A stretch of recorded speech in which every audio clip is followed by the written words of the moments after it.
Je vais vous parler des rapports entre mimétisme et habitude. L'habitus, comme dirait Bourdieu.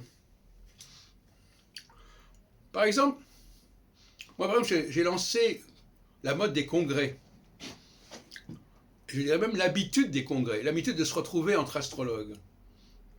Ça ne veut pas dire que cette habitude a besoin constamment que je sois là. Quand une habitude est prise, elle peut se perpétuer par elle-même. Donc, ça ne suffit pas de dire « Ah oui, mais maintenant, il y a d'autres personnes qui organisent des congrès. » Mais peu importe, le pli est pris, l'habitude est prise. Et qui est-ce qui a donné l'habitude? C'est moi. Donc, il ne faudrait quand même pas se moquer du monde.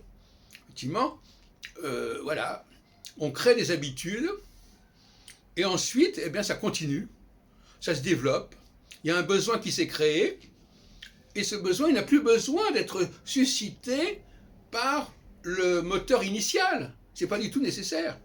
Ça suit son cours.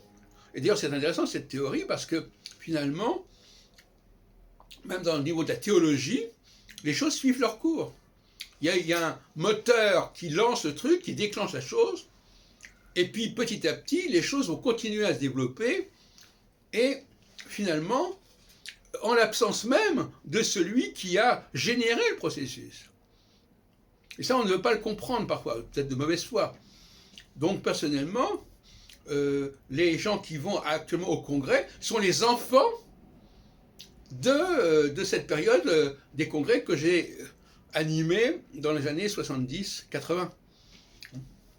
Et après, il y a des épigones, il y a des imitateurs, qui sont d'ailleurs pas très bons généralement, et qui continuent sur la lancée.